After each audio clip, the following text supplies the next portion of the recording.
You are worthless. Nathaniel's bored drawl echoed as he flicked her family's ledger into the hearth.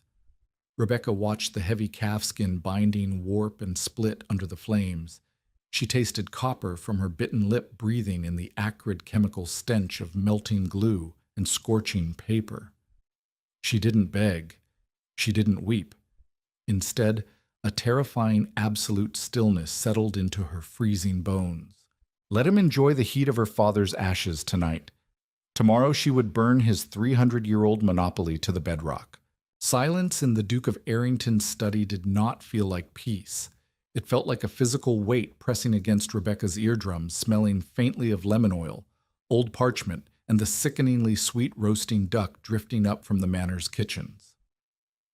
She stood in the center of the Persian rug, her damp wool skirt clinging to her calves, dripping cold rainwater onto the priceless silk threads.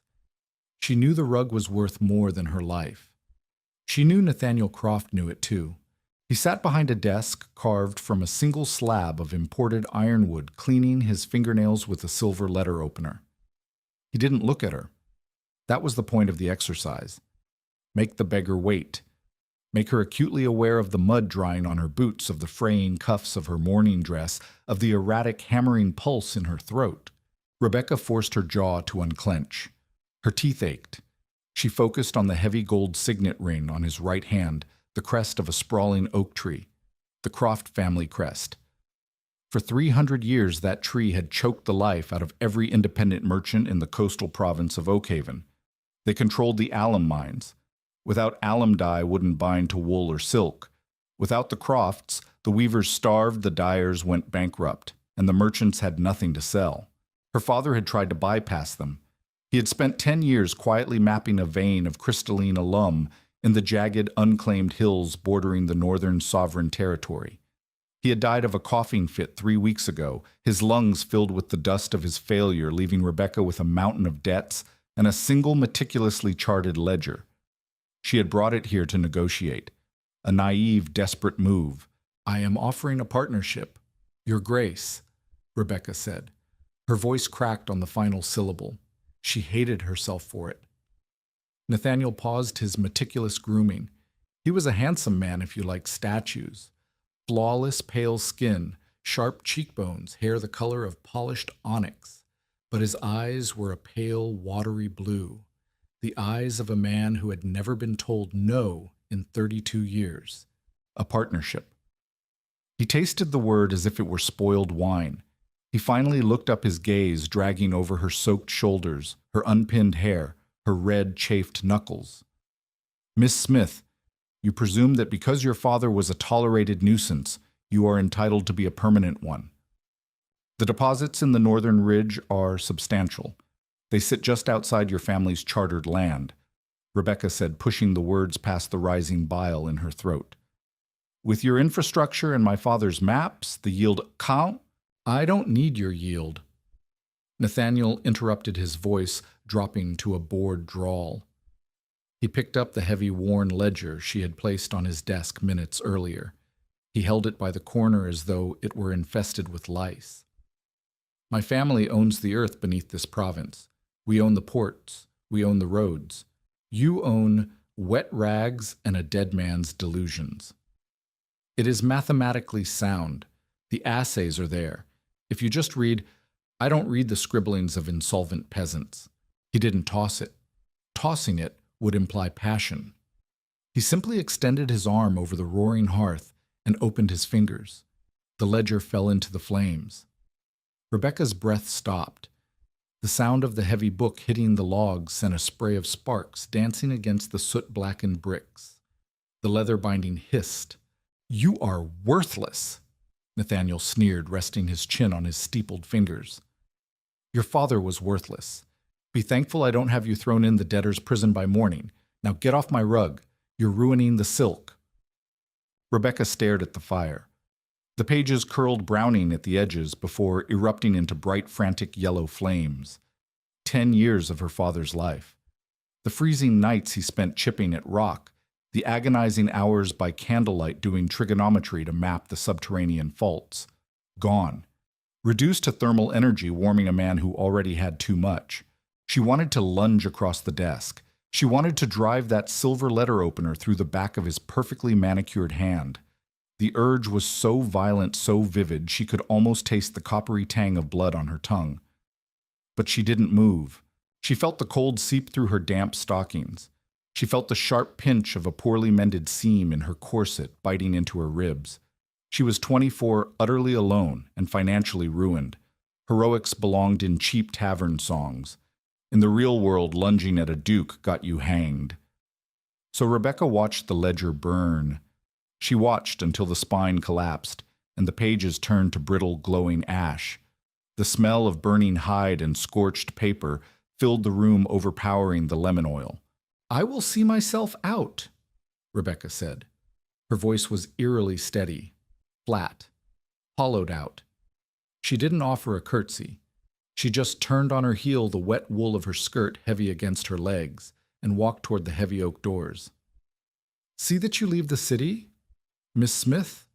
Nathaniel called after her, his tone dripping with mock pity. "Oakhaven is too expensive for strays." Rebecca didn't look back. She stepped out into the freezing, rain-swept corridor, the heavy doors thudding shut behind her, sealing in the warmth. She walked down the sweeping marble staircase, her boots squeaking pitifully against the stone. She wasn't crying. Her eyes felt like dry, burning stones. A strange, vibrating calm had settled over her, a deep and terrifying quiet in the center of her chest. Nathaniel Croft believed he had burned her leverage. He didn't realize that in doing so, he had burned away her fear. She had nothing left to lose, which meant she had no reason to play by his rules. The Croft monopoly relied on order, on legislation, on the predictable terror of the lower classes.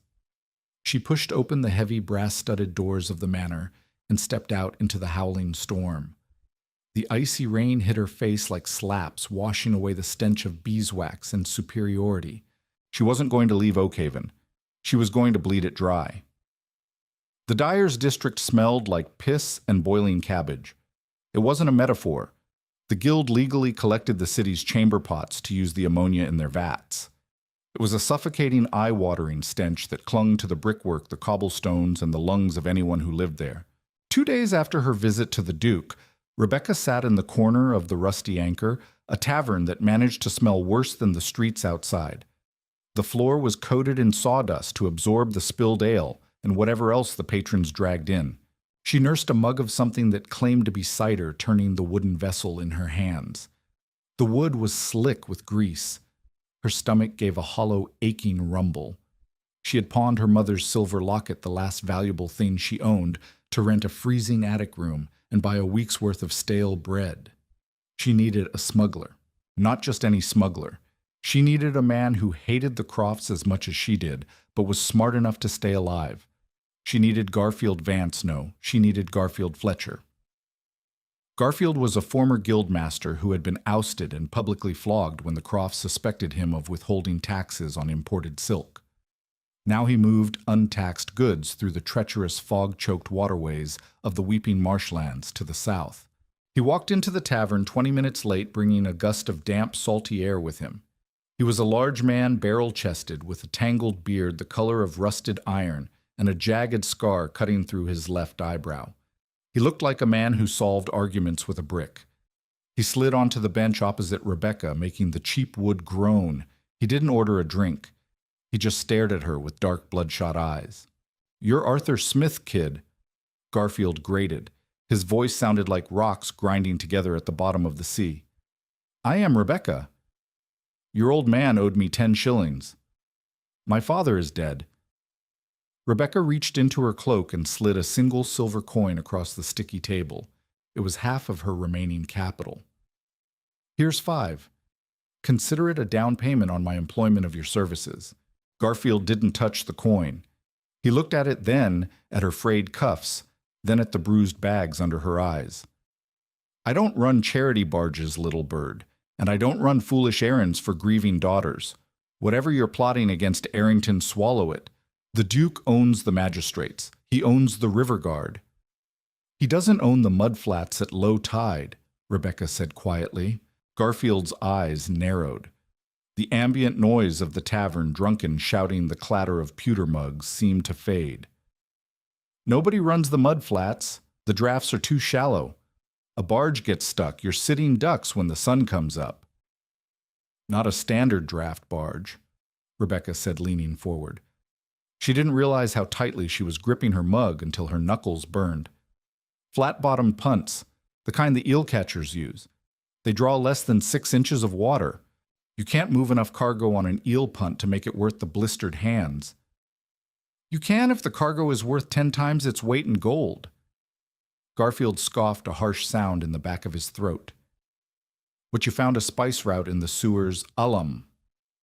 The word hung between them heavy and dangerous. Garfield finally picked up the silver coin, flipping it over his thick knuckles. The Crofts own the alum trade, he said, his voice dropping to a dangerous whisper. Every ounce mined, every ounce sold. You get caught with black market mordant, they don't just fine you. They hang you from the harbor crane until the gulls eat your eyes. I don't have black market alum, Rebecca corrected, a bitter, cynical smile pulling at the corner of her mouth. I have potash, specifically refined kelp ash from the Sovereign Islands. Garfield stared at her. His brow furrowed as his brain, attuned to the mechanics of illegal trade, processed the chemistry. Kelp ash. Rebecca continued, her voice gaining a quiet, relentless rhythm. It yields an alkaline salt. When treated with stale urine, which we have in abundance here, and fermented, it creates a viable substitute for crystalline alum. It's a weaker mordant, yes. The colors won't be quite as vibrant. The deep crimsons might look a bit muddy. But for the lower-tier weavers making commoner's cloth, they don't care about vibrant crimson. They care about price. Croft taxes them into starvation for pure alum. I can sell them a substitute for half the cost and still make a 400% profit. Garfield stopped flipping the coin. He slammed his hand flat on the table, leaning in so close she could smell the stale tobacco and rum on his breath. The decree states no man may import mine or sell alum within the province without the Duke's seal. It says nothing about kelp ash. A legal loophole, Rebecca whispered. A technicality. If the river guard stops you, you aren't smuggling alum. You're transporting fertilizer. Garfield stared at her. The skepticism in his eyes was warring with a vicious, opportunistic greed. He looked at her not as a grieving daughter anymore, but as a dangerous animal. He liked dangerous animals. The weavers are terrified of Croft, Garfield pointed out. They won't buy it. If the Duke finds out they're bypassing his supply, he'll burn their looms. They won't know they're bypassing it, Rebecca said. Not at first. We don't sell to the guild masters. We sell to the apprentices, the desperate ones, the ones drowning in debt. We undercut Croft by just enough to make them look the other way. She reached into her pocket and pulled out a small corked glass vial. Inside was a pale, gritty white powder. She set it next to the silver coin. My father didn't just map mines, Mr. Fletcher. He was a chemist. He spent 5 years perfecting the refinement process before he realized the sheer volume of kelp required was too difficult to transport over land. But you have boats, and you know the tides. Garfield picked up the vial. He uncorked it, sniffed it, and grimaced. It smelled faintly of the sea and harsh chemicals. It's madness, Garfield muttered, though the gleam in his eye betrayed him. It's petty grinding miserable work, punting through freezing mud at midnight to sell cheap ash to broke weavers. It is a hemorrhage, Rebecca corrected. She leaned back the rough wood of the chair, snagging her wool dress. The Croft Empire isn't going to fall to a sword. It's going to bleed to death from 1,000 tiny cuts on a ledger. Are you in, or do I find an eel catcher with more ambition than a sense? Garfield stared at the vial, then at the coin, and finally at Rebecca. He dragged a rough hand over his scarred face. You're a terrifying creature, Miss Smith. I am practically worthless, she replied, her voice deadpan. Just ask the Duke. Garfield let out a short, barking laugh. He pocketed the coin and the vial. We need 3 punts, and we need to pay off the night watchman at the old tannery docks. We start tomorrow at midnight. Dress warm. The mudflats don't care about your vengeance. They'll freeze you solid anyway. The cold was not merely a temperature. It was a physical assault. It sank through Rebecca's leather boots, chewed through her wool stockings, and settled deep into the marrow of her bones. Midnight on the Oakhaven mudflats was a landscape of nightmares. As the tide retreated, it left behind vast stretches of sucking, foul-smelling gray mud littered with rotting driftwood and the pale skeletons of fish. The fog was thick and yellow, clinging to the surface of the estuary like a dirty blanket muffling the sounds of the distant city. Rebecca stood ankle-deep in the freezing muck, her hands wrapped around a rough hemp rope. Her palms were already blistered, the skin rubbed raw and weeping clear fluid. She gritted her teeth, tasting the grit of the salt air, and pulled. Behind her, Garfield and two other men, silent, hulking figures he had pulled from the gutters of the docklands, pushed the flat-bottomed punt through the shallows. The boat groaned the damp wood, protesting the weight of 20 heavy burlap sacks. "Keep the nose up!" Garfield hissed, his voice barely carrying over the sloshing water. "If she bogs down in the silt, we're leaving her." Rebecca threw her weight forward, the rope cutting agonizingly into her shoulder. She slipped her knee, plunging into the freezing mud. The cold shock stole the breath from her lungs. Panic, bright and sharp, flared in her chest. She couldn't breathe. The mud felt like heavy, wet cement pulling her down. "You are worthless." The memory of Nathaniel Croft's bored, aristocratic drawl echoed in her mind. The smell of burning leather, the pristine, immaculate warmth of his study. Rebecca dragged air into her lungs with a ragged gasp. She planted her back foot, feeling the mud give way, and shoved herself upright. She didn't let go of the rope. She just pulled harder, the tendons in her neck straining, a low guttural noise escaping her throat. The punt slid forward, clearing the mudbank and floating into the deeper channel of the estuary. "Hold her steady," Garfield commanded softly. Rebecca scrambled onto the damp wooden planks of the tiny dock hidden beneath the rotting pilings of an abandoned tannery. She was shaking violently, her teeth clicking together in a frantic rhythm she couldn't control. She wiped her muddy hands on her ruined dress, leaving thick black streaks across the dark wool. The three men tied off the punt and immediately began hauling the heavy burlap sacks onto the dock. There was no time for rest. The river guard patrolled the main channel every 2 hours. If they heard the thud of cargo, the penalty was the gallows. Rebecca forced her freezing fingers to manipulate the heavy brass padlock on the door of the abandoned tannery. The key turned with a loud protesting scrape that made them all freeze, holding their breath in the foggy dark. Only the distant sound of water lapping against the pilings answered. They moved the 20 sacks into the cavernous, echoing interior of the tannery. The air inside smelled of ancient rot blood and decaying leather. It was perfectly secluded. By the time the last sack was dropped onto the stone floor, the eastern horizon was bruising with the first dark blues of false dawn. Garfield leaned against a rotting pillar, panting heavily. Sweat was freezing in his beard. He looked at Rebecca, who was sitting on an overturned bucket, her arms wrapped tightly around her shivering torso. 20 sacks, Garfield rasped, spitting a gob of phlegm onto the floor. 400 pounds of ash. The weavers better have the coin, little bird. They will, Rebecca said. Her voice was weak, raspy, completely devoid of the sharp confidence she had projected in the tavern. She felt frail. She felt entirely out of her depth. A terrifying thought crept into her mind. What if I fail? What if all this agony is just the prolonged death rattle of my family name? She pushed the thought away. Doubt was a luxury she couldn't afford. 4 hours later, the sun had fully risen, casting a bleak gray light over the industrial district of Oakhaven.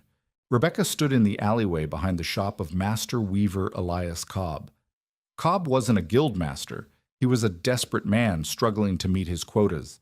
His hands stained permanently blue from indigo, his eyes wide with chronic anxiety.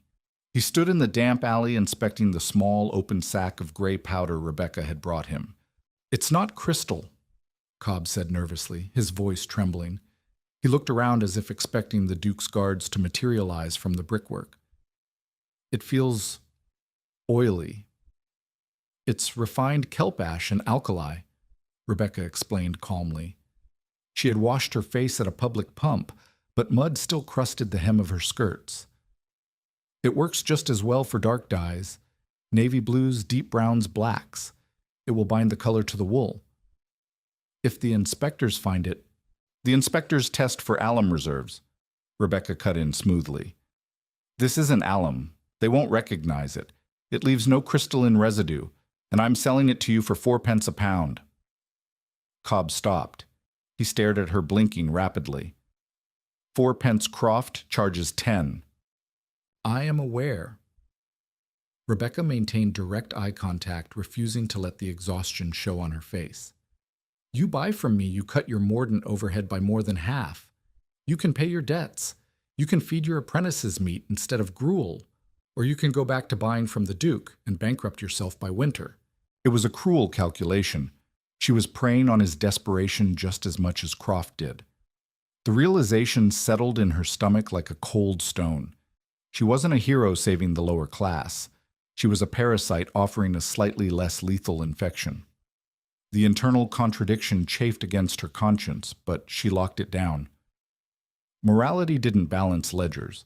Cobb swallowed hard. He looked at the sack, then at Rebecca.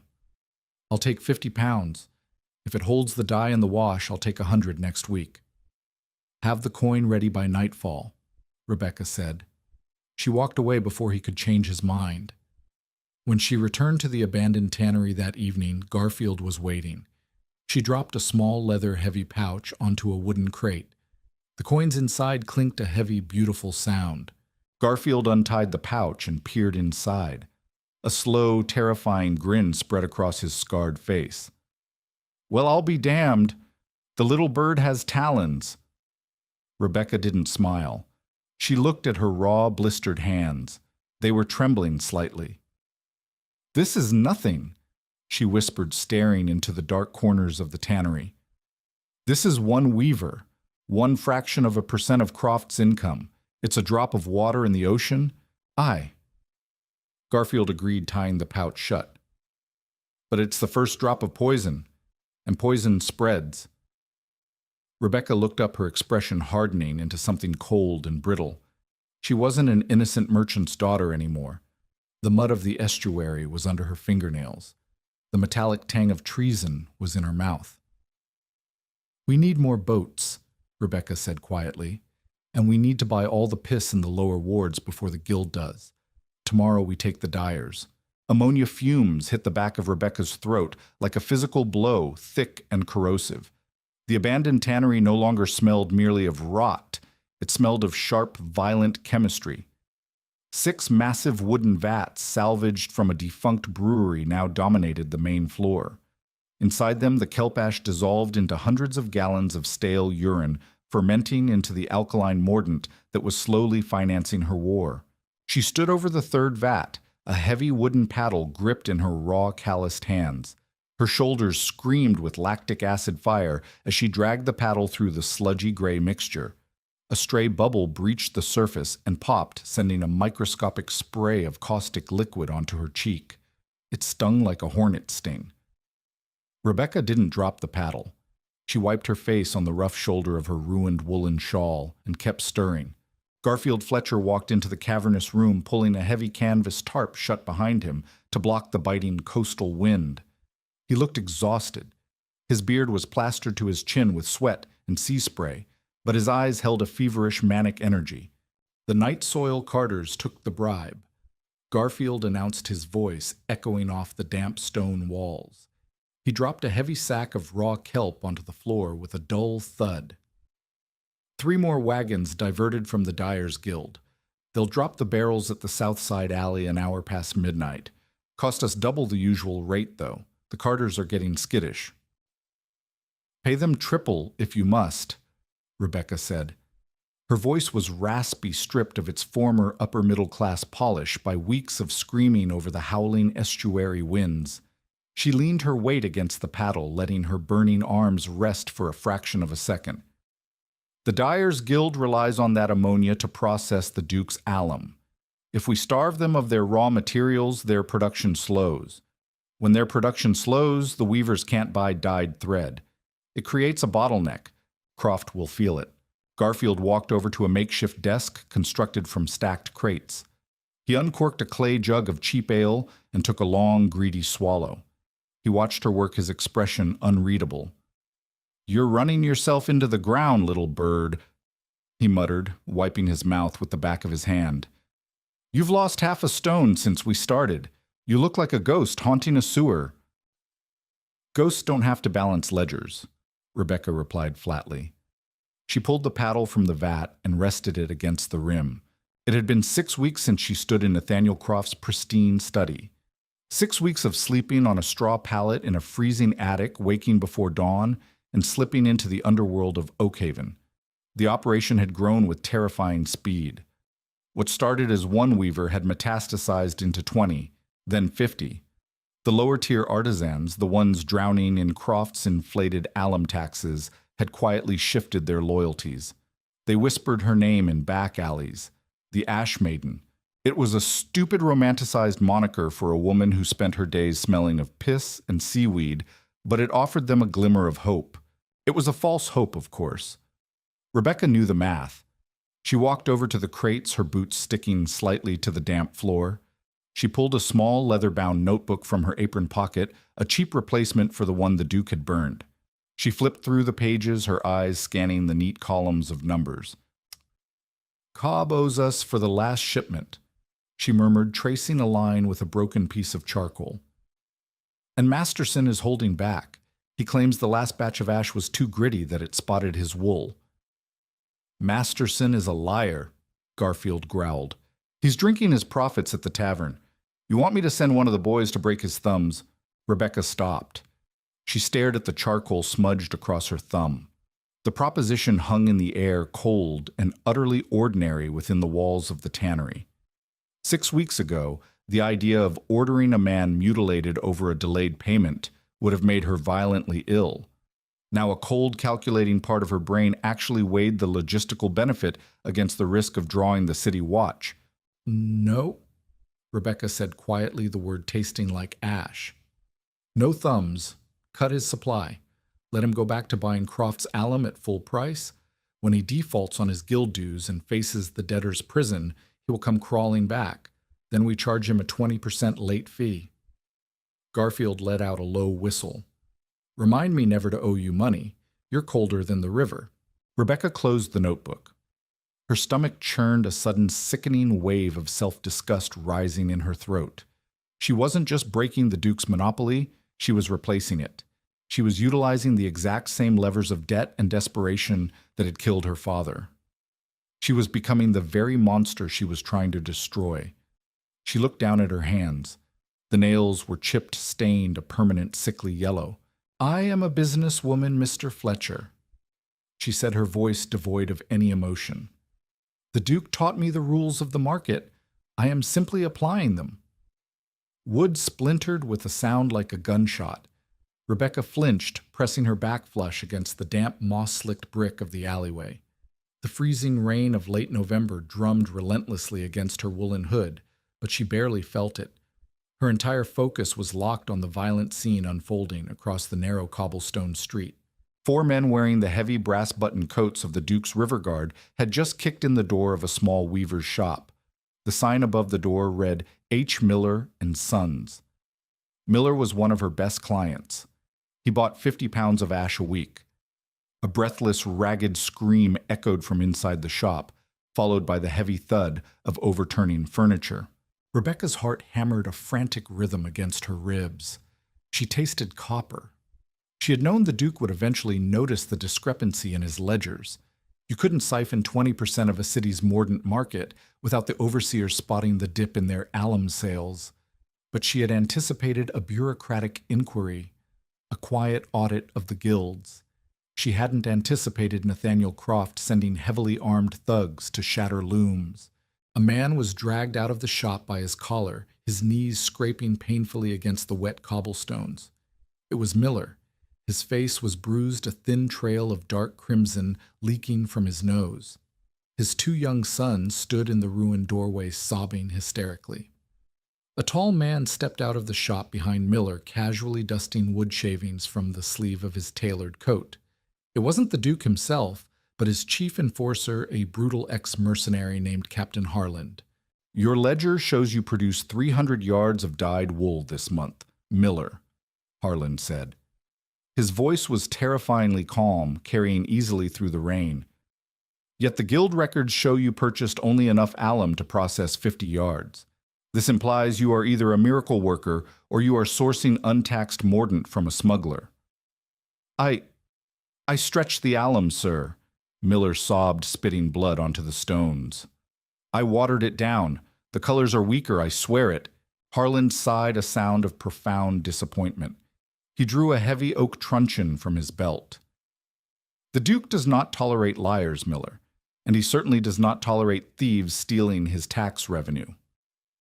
He brought the truncheon down on Miller's shoulder. The sickening crunch of breaking bone made Rebecca clamp her hand over her own mouth to stifle a gasp. Miller collapsed into the mud, screaming in agony. "Find the smuggler!" Harland ordered the guards, ignoring the writhing man at his feet. "Tear the shop apart to the foundation if you have to. Find the illegal alum." They wouldn't find alum. They would find gray, oily ash if they knew what to look for, but they wouldn't find crystals. Rebecca couldn't watch anymore. She turned and fled down the alley, her boots slipping on the slick cobbles, her breath tearing through her throat in jagged, painful gasps. She didn't stop running until she reached the safety of the dyer's district, barricading herself in the back room of Elias Cobb's shop. The air here was warm, thick with the smell of boiling indigo, but Rebecca couldn't stop shivering. Cobb was pacing the floor, his hands stained dark blue, his eyes wide with a terror that mirrored her own. They smashed Miller's hand loom. Cobb babbled, pulling at his thinning hair. "They broke his collarbone. The guards are tearing the district apart. They're going to find us, Miss Smith. They're going to find the ash. They are looking for crystalline alum." Rebecca forced the words out, trying to project a calm she didn't possess. She leaned against a vat, her legs trembling so violently she feared they would give out. "They don't know the chemical substitute. If they find the ash, tell them it's a drying agent for the floors. Tell them anything." "They don't care about truth." Cobb practically shrieked.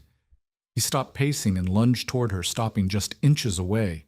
His breath smelled of stale bread and fear.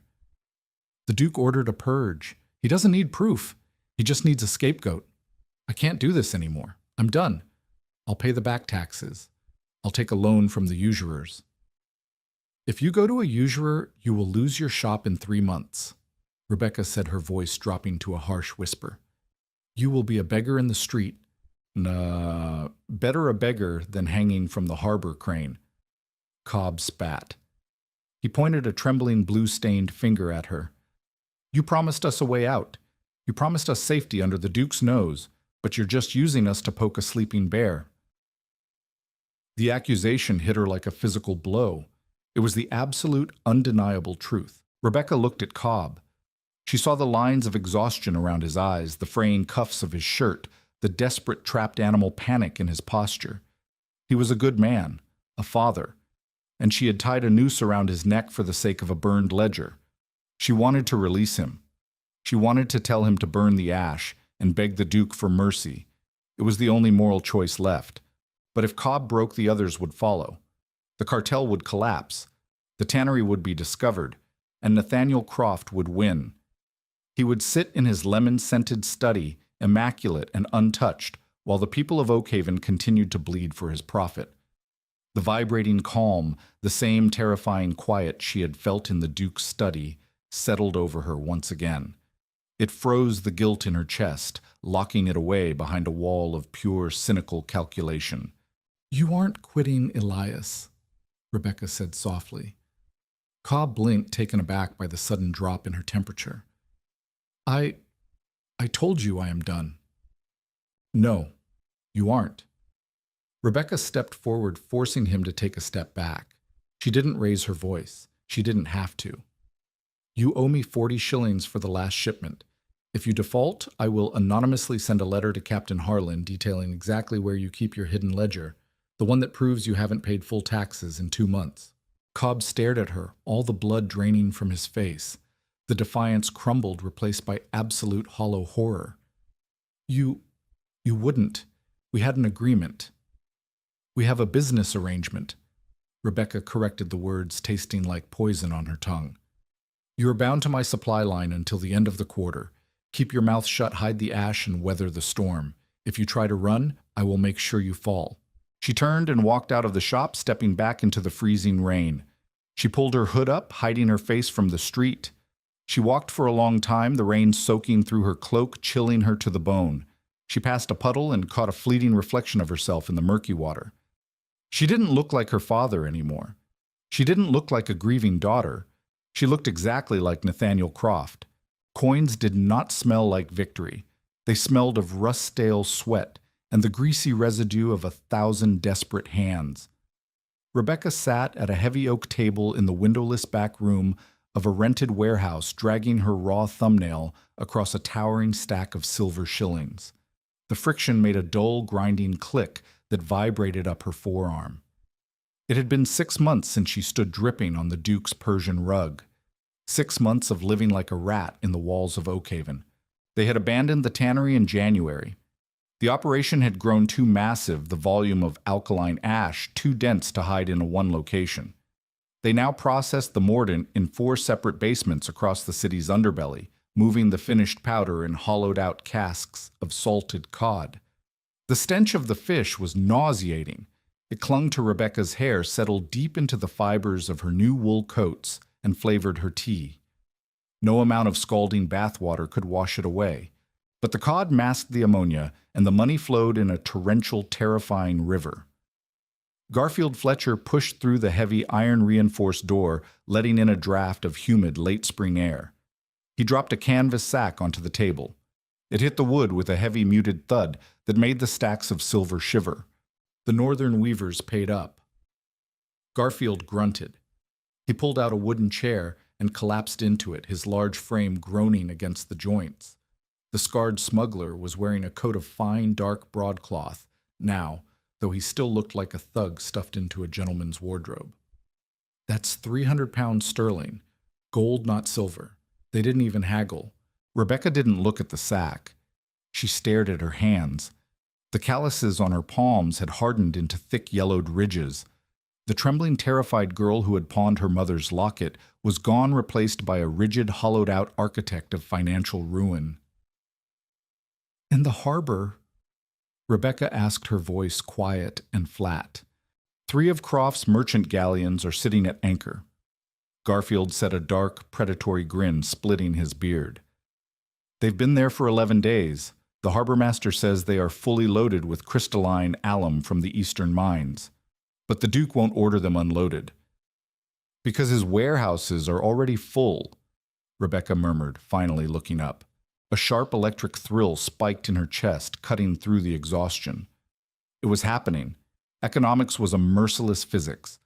The weavers were buying Rebecca's cheap ash, which meant they weren't buying Croft's alum. The Duke's storage facilities were overflowing with unsold inventory. He was bleeding exorbitant docking fees for ships he couldn't unload, paying miners for alum he couldn't sell, and losing the tax revenue that funded his mercenary guards. The 300-year-old oak tree was rotting from the roots. "Harland is losing his mind," Garfield chuckled, uncorking a bottle of imported brandy and taking a pull directly from the glass neck.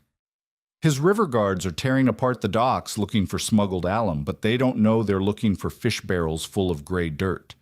We're starving them out, Rosa. Another 3 months, and the Duke will have to default on his loans to the Crown." "We don't have 3 months," Rebecca said. She picked up a gold sovereign from the canvas sack. It was heavy warm from Garfield's pocket and stamped with the profile of the king. She pressed the milled edge into her thumb until it hurt. "Croft isn't a fool." She continued, her mind racing through the variables. "He knows the market hasn't simply stopped dyeing cloth. He knows there is a substitute. The longer we run, the wider our network gets. We have over 200 artisans buying from us now. It only takes one drunken apprentice, one battered weaver to whisper the words kelp ash to the wrong guard." "They won't talk," Garfield said darkly. "They know what we do to people who talk." Rebecca's stomach gave a slow, sickening roll. 2 months ago, a dyer had threatened to expose them, unless Rebecca cut her prices in half. Garfield had handled it. The man was found floating face down in the estuary, his pockets weighed down with Croft's pure alum crystals. The City Watch ruled it a suicide brought on by debt. Rebecca hadn't ordered the murder, but she hadn't stopped it either. She had simply looked at the ledger, noted the missing revenue, and told Garfield to ensure the network remained secure. "Fear is brittle, Garfield," she whispered, dropping the gold coin back onto the table. It landed with a heavy clink. "It snaps under enough pressure. Croft is going to stop looking for the product. He's going to start looking for the money." She stood up, her joints popping in the damp air. She walked over to a small barred window that looked out over the fog-choked harbor. Through the gray mist, she could just make out the silhouette of the Duke's manor on the distant hill, an imposing fortress of stone and stained glass. "We need to accelerate the collapse," Rebecca said. She didn't recognize her own voice anymore. It sounded like grinding stones. "We need to break his bank before he finds ours." Rain hammered the slate roof of the Red Boar Inn, a miserable establishment on the very edge of the sovereign border. The tavern smelled heavily of wet dog and rancid pork fat. Rebecca sat in a high-backed wooden booth in the darkest corner of the taproom, a heavy wool veil drawn over her face. Her breathing was shallow, restricted by the rigid boning of a high-collared morning dress she wore to blend into the shadows. Beneath the table, her right hand rested inside her velvet muff. Her fingers curled tightly around the cold, checkered walnut grip of a small flintlock pistol. She was waiting for Thomas. Thomas was one of her shift managers, a thin, nervous man who oversaw the Northern Ash distribution. He was supposed to have delivered the week's ledger 2 hours ago. The tavern door banged open, letting in a vicious gust of wind. Thomas stumbled inside, shaking the water from his heavy cloak. He looked around frantically, his eyes wide and bloodshot, before spotting Rebecca in the corner. He practically threw himself into the booth opposite her.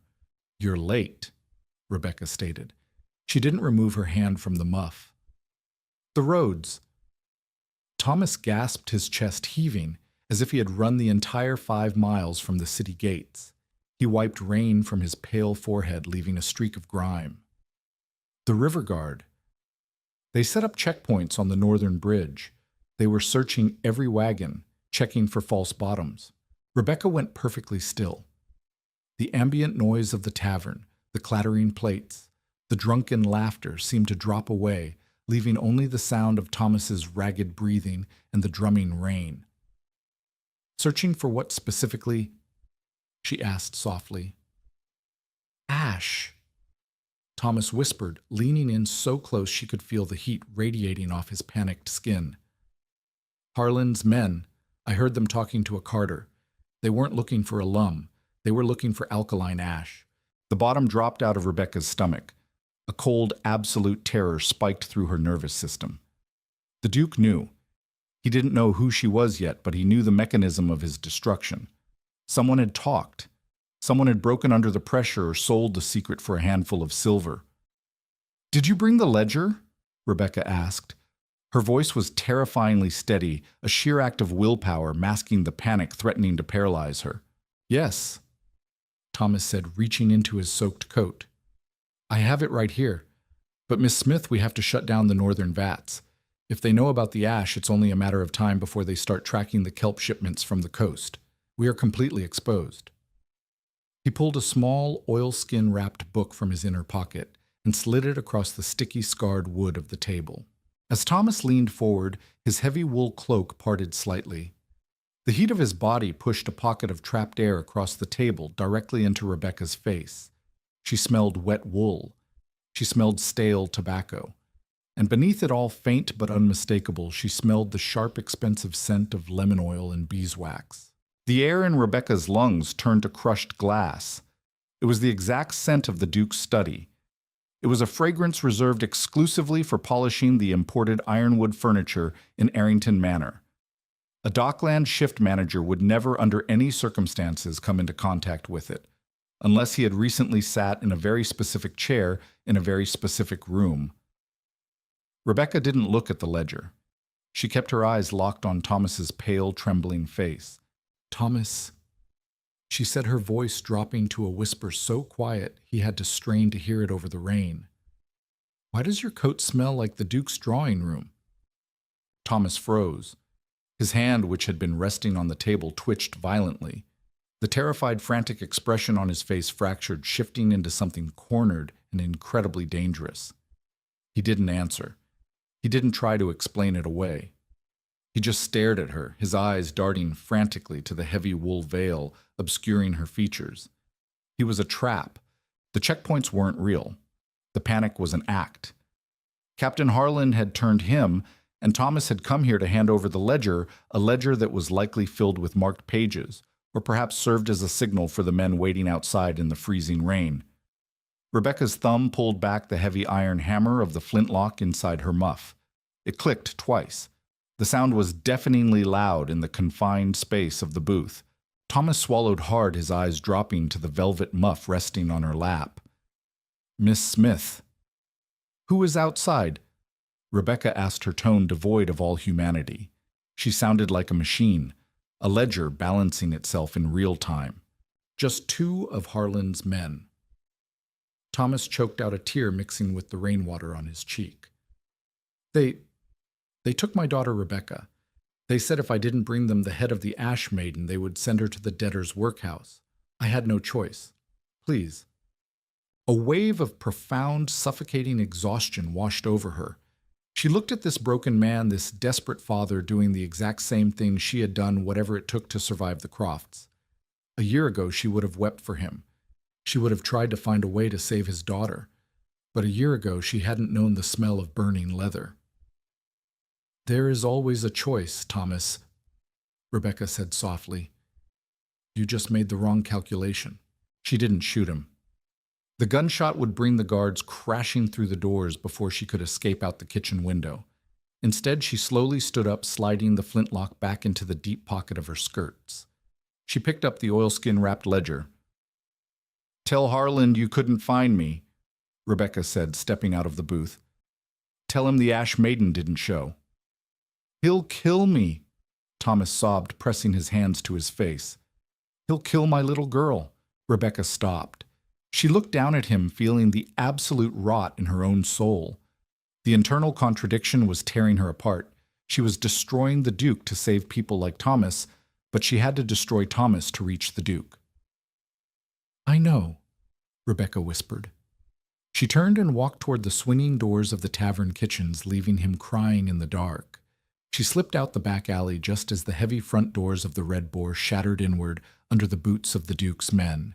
Running through the freezing mud, Rebecca tasted salt on her lips. She didn't know if it was the rain or if she was finally weeping. But as she vanished into the fog, one thing was absolutely clear. The shadows were no longer safe. It was time to burn the manor to the ground. Gold weighs infinitely more than vengeance, and it is far colder to the touch. Rebecca sat on the floor of their final safe house, a rotting grain silo on the edge of the marshes, shoving heavy stacks of gold sovereigns into a reinforced leather satchel. Her fingernails were cracked and bleeding, the yellow stains of the ammonia process etched permanently into her cuticles. Outside, the sky was a bruised, apocalyptic purple, heavy with an impending summer squall. Captain Harlan's men were tearing the dyer's district apart. They were arresting weavers in the streets, burning looms and smashing vats. The air blowing in through the silo's cracked planks smelled of distant wood smoke and raw panic. The ash cartel was collapsing under the sheer brutal force of the Duke's desperation. Garfield paced the circular perimeter of the room, his heavy boots grinding stray kernels of wheat into dust. He had a loaded musket slung over his shoulder, and a deep, angry purple bruise shadowed his left cheekbone. He had barely escaped an ambush at the docks an hour prior. We have to move."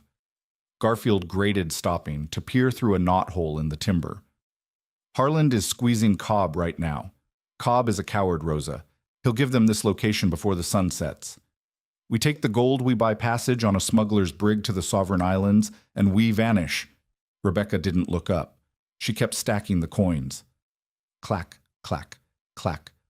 "We aren't running." Garfield swore under his breath, crossing the room in 3 long strides. He dropped to his knees, grabbing her wrists.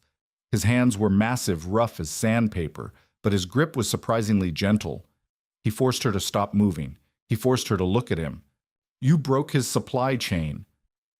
Garfield said, his dark eyes pleading with a raw, uncharacteristic vulnerability. The iron-hard smuggler was terrified, and he was terrified for her.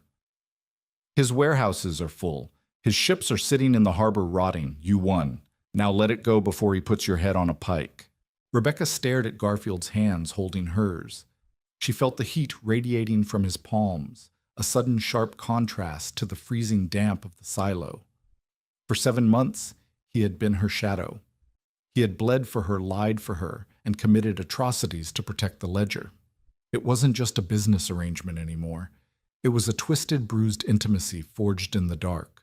"It isn't about breaking his supply chain," Rebecca whispered, her voice cracking. The exhaustion was a physical weight pressing against her spine. "It's about breaking the mechanism that allows him to exist." She pulled one hand free and reached into her bodice, retrieving a folded piece of parchment. She pressed it into Garfield's chest. "What is this?" he asked, his brow furrowing as he unfolded the heavy wax-sealed document.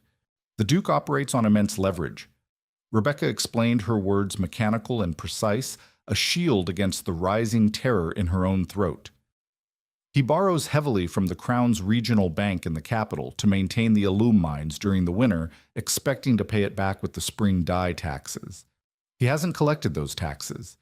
He missed his repayment deadline yesterday." Garfield stared at the parchment. He couldn't read the dense legal script, but he recognized the Royal Bank's crimson crest. "You bought his debt." "Every last shilling of it," Rebecca said. "I took our profits to the regional magistrate 3 days ago. I paid a 20% premium to acquire the promissory notes.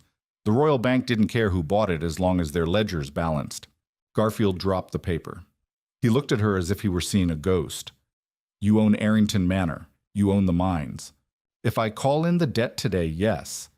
He will have 24 hours to produce £70,000 sterling, or the Crown seizes his assets to satisfy the creditor." Rebecca reached up, her trembling fingers brushing the rough line of Garfield's jaw. His beard was bristly against her raw skin. "He cannot touch me, Garfield. If Harlan kills me, the debt defaults immediately to the Crown, and the Duke loses everything anyway. He is trapped." Garfield leaned into her touch, closing his eyes for a fraction of a second.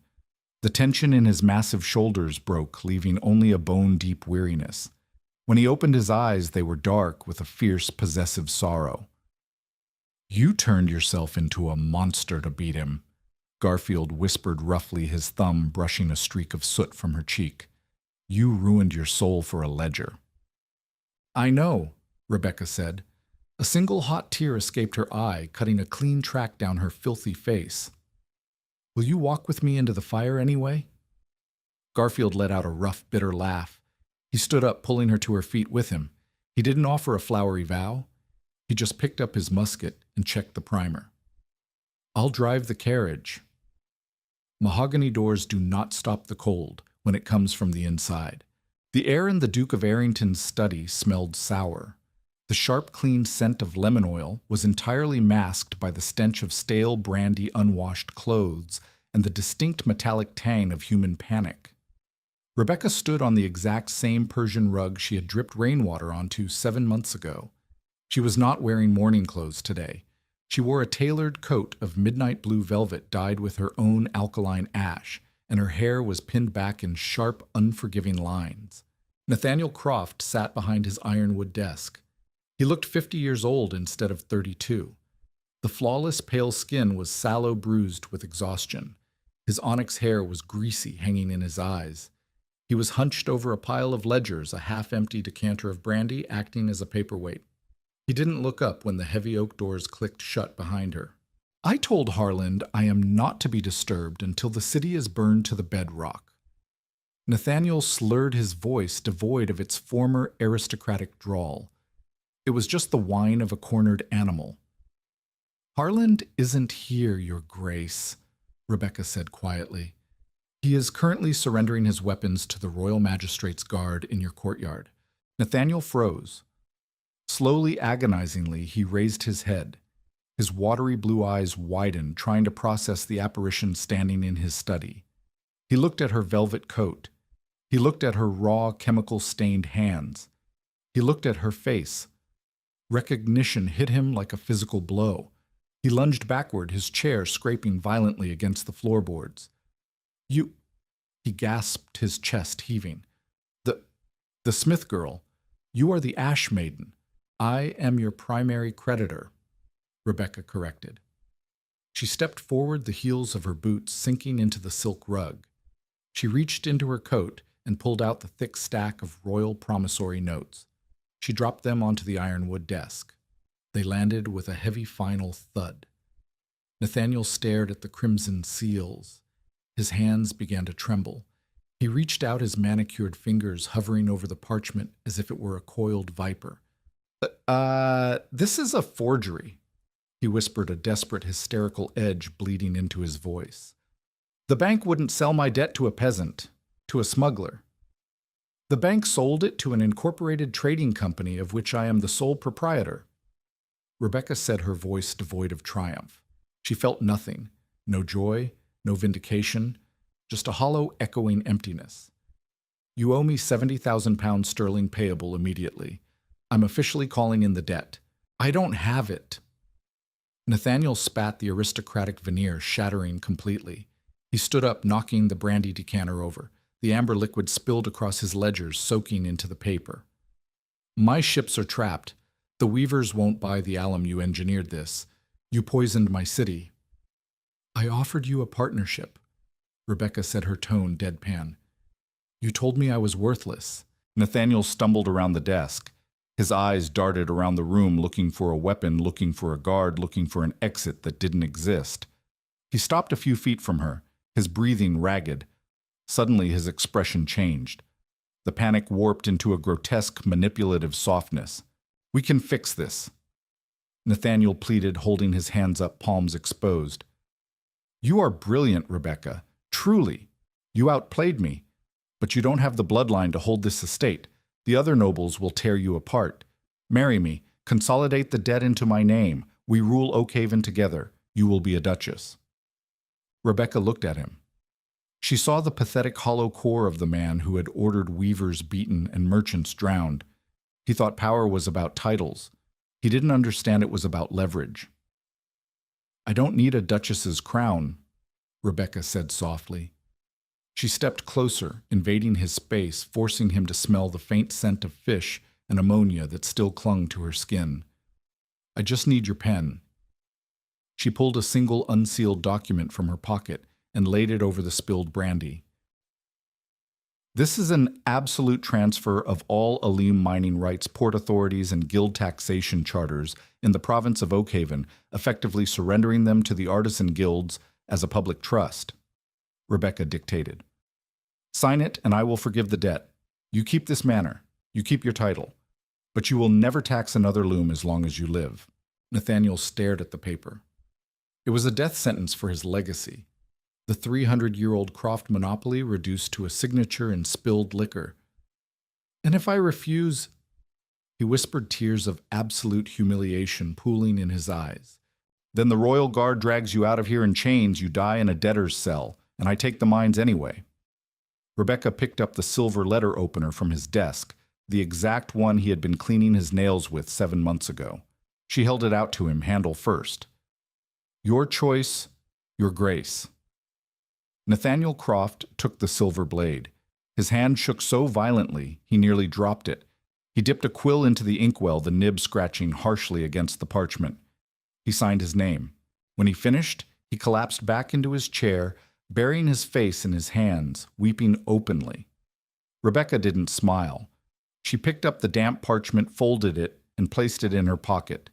She turned on her heel and walked out of the study, the heavy doors thudding shut behind her, sealing him in his ruined world. She walked down the sweeping marble staircase.